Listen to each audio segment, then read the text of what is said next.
नमस्कार मित्रांनो, आज आपला 60 डेज चॅलेंजचा दिवस 15 असणार आहे। आज वार सोमवार आहे, तर आज आपण सकाळी वर्कआउट करून आलेलो आहोत। आता येऊन आवरतो। आज आपण रेग्युलर टाइमला आपल्याला गावाकडे असल्यामुळे रेग्युलर टाइमला उठणं होत नाही, कारण की थंडी जास्त आहे गावाकडे आणि त्याच्यातून मी आजारी पडलेलो आहे। जास्त थंडीमध्ये जर बाहेर पडलं आणखीन जास्त आजारी पडू शकतो। त्याच्यामुळे आपण थोडंसं निवांत उठून वर्कआउटला गेलो होतो।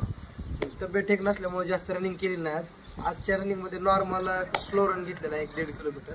त्याच्यानंतर आपला नॉर्मल जो वर्कआउट असतो तो वर्कआउट घेतलेला आहे। स्ट्रेचिंग वगैरे करून घरी येऊन आपण आपला डाएट खाल्लेला आहे। डाएट खाऊन जायच्यानंतर आता घरी असल्यामुळं लायब्ररीसारखा एवढा अभ्यास तर होत नाही, पण काही न करण्यापेक्षा थोडं तरी केलं पाहिजे। त्यासाठी आपण आपल्या शेड्यूलप्रमाणे सकाळचे 2 तास मराठी आणि दुपारच्या 2 तासात गणित बुद्धिमत्ता करणार आहोत आणि बाकीच्या टाईममध्ये संध्याकाळचा वर्कआउट 2 दिवस आपण स्किप करणार आहोत, कारण की आजारी असल्यामुळं जास्त वर्कआउट होणार नाही आपल्याला।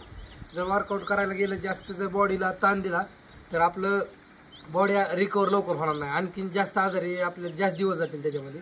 त्याच्यामुळं आपण 2 दिवस नॉर्मलच वर्कआउट करणार आहोत, ते पण सकाळच्या सेशनमध्ये। आणि संध्याकाळचा जो टाईम राहील आपल्याला त्याच्यामध्ये आपण अभ्यासाचं जास्त करणार आहोत। थोडंसं एखादा नवीन टॉपिक ॲड करून ते करणार आहोत, कारण की असं पण 2 दिवस आपलं गावाकडे आल्यामुळे अभ्यासामध्ये जरा थोडा गॅप पडलेला आहे, किंवा तिथं जेवढा अभ्यास होतो त्याच्यापेक्षा थोडा कमीच होतं। त्याच्यामुळे अभ्यासाला जास्त टाईम दिला पाहिजे। ग्राउंड तर आपण तिकडं रिटर्न आपल्या ग्राउंडवरती गेल्यावर अजून जास्त ग्राउंड करणार आहोत, कारण की जसं जसं आठवडा जाईल प्रत्येक आठवड्यात आपल्या शेड्यूलमध्ये थोडाफार चेंज होणार आहे। कारण की जसं 60 डेज चॅलेंज जवळ संपत येईल तोपर्यंत आपल्याला वर्कआउट वाढवावं लागणार आहे। स्ट्रेंथ पण वाढली पाहिजे आपले, कारण 60 दिवसात 1600 मीटर आउट ऑफ किंवा गोळा 100 मीटर आउट ऑफ आणायचं म्हटल्यानंतर ते सोपं नाही तेवढं। त्याच्यासाठी आपण मेहनत पण तेवढं त्याच लेवलची घेतली पाहिजे। त्यासाठी आपण आपलं वर्कआउट आणखीन वाढवणार आहोत गेल्याच्यानंतर, आणि त्याच्यामध्ये काही चेंजेस असतील ते आपण आणखीन प्रत्येक आठवड्यामध्ये वेगवेगळे चेंजेस करणार आहोत। ह्या शनिवारी पण आपला एखादा डेमो होईल, कारण की एक आठवडा पाठीमागचा होता त्या आठवड्यामध्ये आपण डेमो घेतलेला, त्याच्यात ABC वर्कआउट आणि नॉर्मल स्टाईल घेतले होते। तर ह्या शनिवारी आपण आपला डेमो घेऊ।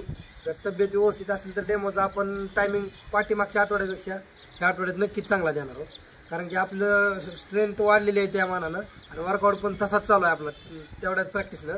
त्याच्यामुळे आपण आता पुढच्या आठवड्यात आपलं जे शेड्यूल असेल ते थोडं चेंज करणार आहोत। आणि आज आपला दिवसभराचा शेड्यूल असाच असणार आहे, संध्याकाळचा थोडा वर्कआउट आणि बाकीचा अभ्यासाचा टाईम असेल। आणि उद्या आपण आपल्या टाईमनुसार जमलं तर ह्या टायमिंगलाच आपण वर्कआउट सुरू करणार आहोत, नाही जमलं तर आजच्यासारखं एक टाईम वर्कआउट नॉर्मल करणार।